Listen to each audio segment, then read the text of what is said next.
বন্ধুরা, সপ্তাহের প্রথম দিনের খেলার খবরে আমি মৌসুমী রয়েছি আপনাদের সঙ্গে। শুরু করছি আজকের খেলা আর খেলা। ফুটবলের ডায়েরি নিবেদন করছে সংবাদ প্রতিদিন। সুপার কাপে যেহেতু প্রথম দু ম্যাচে সত্যি ভালো কোচিং করিয়েছেন, তাই ডার্বিতে ইচ্ছা করেই হাবাসকে কোচের চেয়ারে না বসিয়ে ক্লিফোর্ড মিরান্ডাকে কোচ রেখেছিল মোহনবাগান ম্যানেজমেন্ট। এর পেছনে যুক্তিসঙ্গত কারণও ছিল। প্রথম কথা, শুরু থেকেই দলটার সঙ্গে কোচ হিসেবে রয়েছেন ক্লিফোর্ড। হঠাৎ করে ডার্বির দুদিন আগে এসে ক্লিফোর্ডের হাত থেকে কোচের ব্যাটন নিজের হাতে হাবাস যেন তুলে নিতে চাননি, সেরকম মোহনবাগান ম্যানেজমেন্টও চায়নি ভালো কোচিং করানো ক্লিফোর্ডকে ডার্বির আগে সরিয়ে দিতে। তাই এদিন ম্যাচের পক্ষে সবুজ মেরুন ম্যানেজমেন্টের পক্ষ থেকে বলা হয়েছিল, কারা কি বলছে জানি না, আমরা ডার্বিতে ক্লিফোর্ডকেই কোচ রেখে খেলেছিলাম, তাই হাবাস কোচের চেয়ারে ছিলেন না। কোচিং নিয়ে খুবই সন্তুষ্ট মোহনবাগান ম্যানেজমেন্ট। ফলে মরশুম শেষ হলো ক্লিফোর্ডের সঙ্গে দীর্ঘমেয়াদী চুক্তিতে চলে যেতে পারে মোহনবাগান। এমনকি ভবিষ্যতে যদি দেখা যায় ভারতীয় কোচ হিসাবে দলের চিফ কোচের দায়িত্ব সামলাচ্ছেন এই প্রাক্তন গণেশ ফুটবলার, তাতে অবাক হওয়ার কিছু নেই। তবে এটা এখনই ঠিক হয়ে গিয়েছে, এই মরশুমে আইএসএলের বাকি ম্যাচগুলোর কোচের দায়িত্বে থাকবেন হাবাস। এই অনুষ্ঠানের জন্য স্মার্ট তরুণী অ্যাঙ্কার শীঘ্রই প্রয়োজন। আগ্রহীরা আজই ফোন করুন 9836938876 9836938876। আইভরি কোস্টে হতে যাওয়া চলতি আসরে নেশনস কাপের চ্যাম্পিয়ন দল পাবে রেকর্ড $7 মিলিয়ন, যা গত আসরে ক্যামেরুনে হওয়া টুর্নামেন্টের চেয়ে $2 মিলিয়ন বেশি। 2021 সালে সেই আসরে চ্যাম্পিয়ন সেনেগাল পেয়েছিল $5 মিলিয়ন। অন্যদিকে রানার্স আপ হওয়া মিশর পেয়েছিল $2.75 মিলিয়ন। তবে এবারের আসরে রানার্স আপ দল পাবে $4 মিলিয়ন। এছাড়া সেমিফাইনালে পরাজিত দল প্রত্যেকে পাবে $2.5 মিলিয়ন। কোয়ার্টার ফাইনালে প্রত্যেক দল পাবে $1.3 মিলিয়ন। সর্বোপরি 2 বছর আগে ক্যামেরুনে হওয়া সর্বশেষ আসরে সেনেগাল যা পেয়েছিল তার থেকে 40% বেশি প্রাইজ মানি থাকছে এবারের আসরে। গত আসরের চ্যাম্পিয়ন ছিল সাদিও মানের সেনেগাল। ক্রিকেটের ডায়েরি। খুব অল্প সময়ের মধ্যে আন্তর্জাতিক ক্রিকেটে নিজের দক্ষতা প্রমাণ করেছেন রিঙ্কু সিং। কলকাতা নাইট রাইডার্স তারকাকে দেখে মোহিত এবি ডিভিলিয়ার্স। তিনি মনে করেন, এই ধারাবাহিকতা বজায় রাখতে পারলে ভবিষ্যতের রিঙ্কু ভারতীয় দলের অন্যতম সেরা সম্পদ হয়ে উঠতে পারেন। তিনি বলেছেন, রিঙ্কু নিঃসন্দেহে দুর্দান্ত ক্রিকেটার, আক্ষরিক অর্থে ওকে ম্যাচ উইনারও বলা যায়। ভারতীয় দলের জার্সিতে ওর ধারাবাহিকতা দেখে আমি অবাক হয়ে গিয়েছি।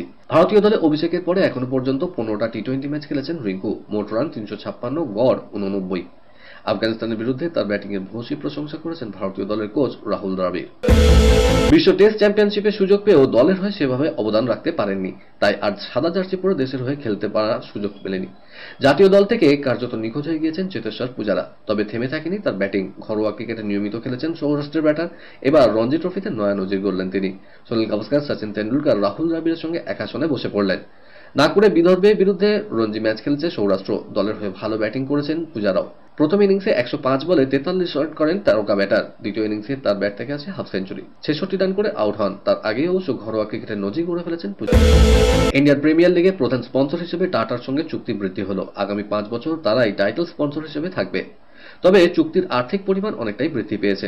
আগামী 5 বছরে চুক্তির পরিমাণ 2500 কোটি টাকা। প্রতি বছর টাটা 500 কোটি টাকা করে বিসিসিআইকে দেবে। 2022 সালে প্রথমবার আইপিএল এর টাইটেল স্পন্সর হিসেবে টাটা এসেছিল। আইপিএল চেয়ারম্যান অরুণ সিং ধুমাল বলেন, টাটা গ্রুপের সঙ্গে এই নতুন চুক্তি আইপিএল এর ইতিহাসে একটা মাইলস্টোন হিসেবে চিহ্নিত হবে। টাইটেল স্পন্সর হিসেবে 2024 থেকে 2028 সাল পর্যন্ত দায়িত্বে থাকবে টাটা। এবারে আইপিএল সম্ভবত 22 মার্চ শুরু হতে চলেছে, চলবে মে মাসের শেষ পর্যন্ত। ভারতের বিরুদ্ধে 5 টেস্টের সিরিজ শুরু হতে বাকি আর 5 দিন। তার আগে হঠাৎই দেশে ফিরে গেলেন ইংল্যান্ডের ব্যাটিংয়ের অন্যতম ভরসা হ্যারি ব্রুক, ব্যক্তিগত কারণ দেখিয়ে। ভারত সফরের আগে প্রস্তুতি আবুধাবিতে নিচ্ছিল ইংল্যান্ড। টিমের সঙ্গে ব্রুক আবুধাবিও গিয়েছিলেন, কিন্তু আচমকাই রোববার ইসিবির পক্ষ থেকে জানানো হয় ব্রুক দেশে ফিরে যাচ্ছেন। এক বিবৃতিতে ইসিবি জানিয়েছে, ব্রুক দেশে ফিরে যাচ্ছেন, তিনি ভারতের বিরুদ্ধে টেস্ট সিরিজ খেলবেন না। ওর পরিবারের পক্ষ থেকে অনুরোধ করা হয়েছে। 2022 সালে ইংল্যান্ডের হয়ে টেস্ট অভিষেক হয়েছিল ব্রুকের। দেশের হয়ে এখনো পর্যন্ত 12টা টেস্ট খেলেছেন, করেছেন 1181 রান।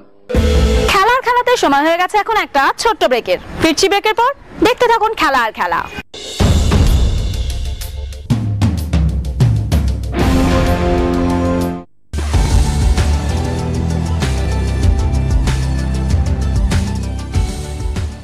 কেআরকে নিউজ মিডিয়া প্রযোজিত সাপ্তাহিক বিনোদন অনুষ্ঠান বিনোদন.com দেখুন প্রতি শনিবার ঠিক রাত 10:15 আপনাদের প্রিয় চ্যানেল ভিশনে।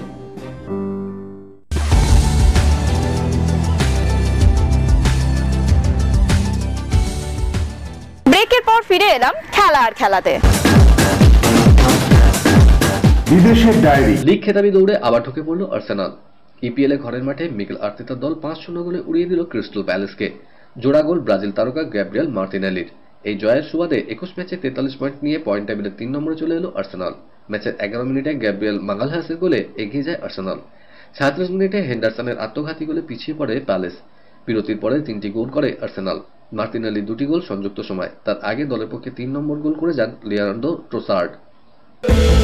ফ্রেঞ্চ কাপে অরিয়কে 4-1 গোলের ব্যবধানে হারিয়ে প্রি কোয়ার্টার ফাইনালে পৌঁছে গেল পিএসজি। কিলিয়ান এমবাপে জোড়া গোল করলেন তৃতীয় শ্রেণীর বিপক্ষের বিরুদ্ধে। অপর দুটি গোল গঞ্জালো রামোস এবং সনি মাইউলের। পিএসজি হয়ে খাতা খোলেন এমবাপে, নিখুঁত নিচু শটে জাল কাপান তিনি।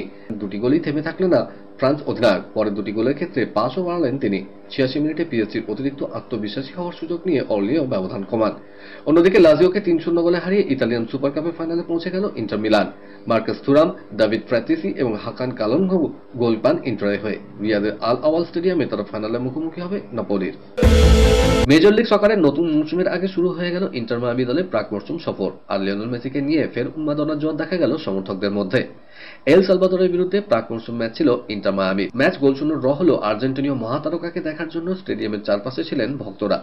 মেসিদের টিম বাস আসার আগেই রাস্তার দুধারে ভিড় জমান হাজারো সমর্থক।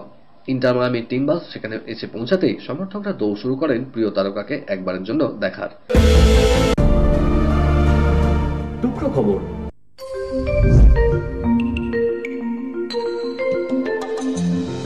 ক্যারিয়ারে নতুন রেকর্ড গড়ার সন্ধিক্ষণে দাঁড়িয়ে নোভাক জোকোভিচ বিশ্বের প্রথম টেনিস খেলোয়াড় হিসেবে 25তম গ্র্যান্ড স্ল্যাম জয়ের হাতছানি জোকারের সামনে। টুর্নামেন্টে 20তম বাজে আদ্রিয়ান মারানিকে হারিয়ে অস্ট্রেলিয়ান ওপেনে কোয়ার্টার ফাইনালে পৌঁছলেন তিনি। সঙ্গে ছুঁয়ে ফেললেন রজার ফেডারের পুরনো এক মাইল ফলকও। ফ্রান্সের মানারিনোকে 6-0, 6-0, 6-3 সেটে হারিয়ে বিশ্বের দ্বিতীয় বৃহত্তম খেলোয়াড় হিসেবে 58 বার গ্র্যান্ড স্ল্যামে কোয়ার্টার ফাইনালে উঠলেন জোকোভিচ। এর আগে একমাত্র রজার ফেডারের এই নজির ছিল। এবার সেই রেকর্ডের নতুন মালিক হলেন নোভাকও। অস্ট্রেলিয়ান ওপেনে ইতিমধ্যেই 10 বার চ্যাম্পিয়ন হয়েছেন জোকোভিচ। এবার তার সামনে মেলবোর্ন পার্কে 11তম খেতাব জয়ের সুযোগ। জোকার যে এই অধরা মাধুরী স্পর্শ করতে চাইবেন সেটাই স্বাভাবিক। এই ম্যাচটি নিয়ে অস্ট্রেলিয়ান ওপেনে টানা 32টি ম্যাচ জেতার নজির করলেন জোকোভিচ। প্রাক্তন বিশ্ব চ্যাম্পিয়নদের হারিয়ে ফাইনালে উঠেছিলেন, কিন্তু এখনকার বিশ্ব চ্যাম্পিয়নদের হারাতে পারলেন না সাত্বিক সাইরাজ চিরাগ শেট্টি জুটি। ইন্ডিয়ান ওপেন ব্যাডমিন্টনে প্রবল জনসমর্থনের মাঝে হেরে গেলেন সাত্বিক চিরাগ। কোরিয়ার কাং মিন ইউক ও সিও সিওং জায়ের বিরুদ্ধে 21-15, 11-21, 18-21 গেমে হারলেন তারা। সাত্বিক চিরাগ জুটি এখন বিশ্বের 1 নম্বর খেলোয়াড়। বিশ্ব চ্যাম্পিয়ন কোরীয় জুটির বিরুদ্ধে দাপটে শুরু করেছিলেন, কিন্তু পরের দুটি সেটে হেরে যান। দিল্লির জনতা অবশ্য সমর্থনে কার্পণ্য করেননি। প্রচুর মানুষ চিৎকার করতে থাকেন, তা অবশ্য কাজে লাগেনি সাত্বিক চিরাগের ক্ষেত্রে। সানিয়া সোয়েবের রূপকথার বিয়ে হয়েছিল, কিন্তু পরিণতি মধুর হলো না। দীর্ঘদিন ধরেই সোয়েব ও সানিয়ার সম্পর্ক নিয়ে জল্পনা চলছিল। পাক অভিনেত্রী সানার সঙ্গে সম্পর্কে জড়িয়েছেন সোয়েব, এমন খবর ছড়িয়ে পড়েছিল। অবশেষে জল্পনায় সত্যি হলো, সোয়েব মালিক বিয়ে করলেন সানা জাভেদকে। প্রাক্তন পাক ক্রিকেটার নিজেই এই খবর জানান। প্রকাশ্যে এসেছে সোয়েব মালিকের তৃতীয় বিয়ের খবর। পরে জানা গিয়েছে সানিয়া মির্জা খুলা নামে শরিয়ত আইন নিয়ে বিচ্ছেদ দিয়েছেন সোয়েবকে। সেদিনই নোভাক জোকোভিচ ভূয়সী প্রশংসা করলেন ভারতীয় টেনিস তারকার। সানিয়ার সঙ্গে একটি কথোপকথনে জানালেন তিনি চান সানিয়াকে দেখে ভারত থেকে আরো বেশি ছেলে মেয়ে টেনিস খেলতে আসুক। নেদারল্যান্ডসে চলতি টাটা স্টিল মাস্টার্স দাবার প্রতিযোগিতায় যুগ্মভাবে শীর্ষে রয়েছে ভারতের ডি গুকেশ। তিনি হারান নেদারল্যান্ডসের দাবারু ম্যাক্স ভালমার ডার্মকে। 4.5 পয়েন্ট নিয়ে গুকেশ উজবেকিস্তানের নেদিরবেক আফতার সাহেবের সঙ্গে শীর্ষে রয়েছেন। অন্য ম্যাচে ড্র করেন আর প্রজ্ঞানন্দ। তার প্রতিপক্ষ ছিল ডাচ দাবারু জর্ডান ফান ফরেস্ট। প্যারিস অলিম্পিকে যোগ্যতা অর্জন করতে ব্যর্থ ভারতের মহিলা হকি দল। যোগ্যতা অর্জন প্রতিযোগিতার তৃতীয় স্থান নির্ণায়ক ম্যাচে জাপানের কাছে 0-1 গোলে হেরে প্যারিসের স্বপ্ন ভঙ্গ হল ভারতের। ম্যাচে 6 মিনিটে পেনাল্টি কর্নার থেকে গোল হজম করে গত অলিম্পিকে চতুর্থ হওয়া ভারত। যদিও এবার সুবিধারা দীর্ঘ সময় পেয়েও ম্যাচে সমতা ফেরাতে পারেনি। অস্ট্রেলিয়ান ওপেনে ইন্দ্রপতন তৃতীয় রাউন্ডে হেরে গেলেন মহিলাদের শীর্ষ বাছাই ইগা শিওটেক। চেক প্রজাতন্ত্রের অবাছাই খেলোয়াড় লিন্ডা নেস্কোভার কাছে পোল্যান্ডের তারকা হারলেন 6-3, 3-6, 4-6 গেমে। টানা 3টি গ্র্যান্ড স্ল্যাম অধরা রইল বিশ্বের 1 নম্বর টেনিস তারকার। গত বছর অস্ট্রেলিয়ান ওপেনে চতুর্থ রাউন্ডে হেরে গিয়েছিলেন তিনি। বিদায় নিয়েছেন পুরুষদের 11তম বাছাই ক্যাসপার রুডো। কলকাতার ডায়েরি নিবেদন করছে গুডেস হসপিটাল। পরিবারকে সঙ্গে নিয়ে ইস্টবেঙ্গলে খেলতে আসছেন নতুন স্প্যানিশ স্ট্রাইকার ইয়াগো ফালকে। ইয়াগো হয়তো আর 2-1 দিনের মধ্যেই ভিসা পেয়ে যাবেন। ইস্টবেঙ্গল চেষ্টা করছে তার স্ত্রী এবং সন্তানের ভিসাও দ্রুত যাতে জোগাড় করা যায়। চলতি সপ্তাহের মধ্যেই তাকে কলকাতায় আনার চেষ্টা করা হচ্ছে, যাতে দ্রুত দলের সঙ্গে অনুশীলনে যোগ দিয়ে আইএসএল এর দ্বিতীয় পর্বের শুরু থেকেই মাঠে নামতে পারেন। শুরুতেই বড় ম্যাচ, সেই ম্যাচে তাকে খেলানোর বিষয়ে আশাবাদী ইস্টবেঙ্গল।